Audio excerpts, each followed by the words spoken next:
Welcome. Today, we're not just going to talk about starting a business. Nope, we're actually building a playbook for anyone who's ever felt stuck and just dreamed of making something new. And we're going to do it by looking at the real-world stories of entrepreneurs who turn their frustration into a real fortune. So, let's start right here with this big idea. That feeling of being stuck, of living a life of quiet desperation. It's super common. But here's the thing you gotta remember. It is not a life sentence. In fact, it's a starting point. So what if there was a simple, modern playbook to get you unstuck? A way to turn your curiosity into real action without, quitting your job or betting the farm. Okay, let's dive into this. All right, play number one. And this is not about having some world-changing, billion-dollar idea pop into your head in the shower. It's way simpler. It's about looking for small, existing problems. The daily frustrations people are already complaining about. That's where you'll find the opportunities. You see, the old way of thinking was all about inventing something totally new, something revolutionary. But the new and frankly smarter way, it's to find what we call a burning need. That's a real, tangible problem that people are already trying to solve and, this is the most important part, are willing to pay money to just make it go away. I mean, just look at these examples. They're so simple, so everyday, right? The shelf dude. He started his six-figure business because his own garage was a total mess. Another guy built $1 million business fixing iPhones just because he saw someone else doing it in a dorm room and thought, hey, I could probably do that. It's all about just spotting the friction. And this right here is the core principle, straight from the shelf dude himself. The opportunities, they're everywhere. They're in our messy garages, and frustrating software, and our broken gadgets. You just have to train yourself to see that friction in daily life. So once you see it, what's next? Well, let's move on to our next play. Okay, so you've spotted a need. Now, the absolute biggest mistake you could possibly make is to lock yourself in a room for 6 months building the perfect solution. No way. The modern playbook says you have to test the idea first, and you have to do it cheaply and quickly.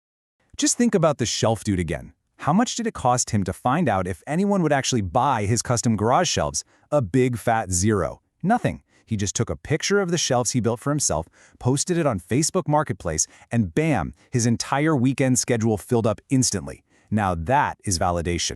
And this is another brilliant example, but for a tech idea. An entrepreneur spent less than $10, less than $10 to get a list of local roofers.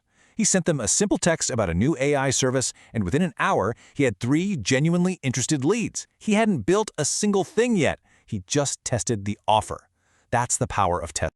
And here's the simple process you can follow. First, you form a guess, a hypothesis, like, I bet roofers will pay for an AI receptionist. Second, you create a tiny, minimum viable test, not a whole business, just a text message or a marketplace post. And third, you measure the response. Are people replying? Are they asking how much it costs? Are they trying to hand you their money? That's the only metric that really matters. So you've found a need, and you've got a way to test it. But the most critical part of this entire playbook, it's not a tactic. It's a fundamental shift in your mindset. This might be the most important sentence in this entire explainer. Analysis paralysis is the enemy of all progress. You can research and plan forever and ever, but to actually get out of that rut, to get unstuck, you have to do something different. You have to take action. The most successful entrepreneurs, they develop what one of them calls the MIH, or Make It Happen gene. Now, this is not something you're born with. It's a muscle you have to build. It's this core belief that everything is figure-outable. Even when you have no clue how to fix an iPhone, but you've already signed the lease on the repair store. And get this, that's a true story. It's just having the audacity to believe you can figure it out as you go. But that's easier said than done, right? It's one thing to say, hey, just be a person of action. But how do you actually go from thinking to doing, especially when it feels risky and you're kind of paralyzed by fear? You start small. You go for a quick reward, a little dopamine hit that trains your brain. The advice is super simple. Sell one thing from your house online. Just one thing. The moment that cash hits your account, that's the proof. That's the reward that rewires your brain to believe that action actually creates results. And that confidence, it just snowballs with every single small win. Okay, so we've covered the playbook. Find a need, test it for cheap, and build that action muscle. Now, it is all about putting it into practice. It really all boils down to this simple, repeatable loop. Find a problem that people complain about. Test a solution for next to nothing. Then act. Get that first small win to build your confidence, and use that momentum to take the very next step. This is how you build a real business, one small win at a time. So I'll leave you with this question. Just forget about inventing the next Facebook or writing a 50-page business plan. What's one small point of friction you've noticed in your own life, or maybe at work?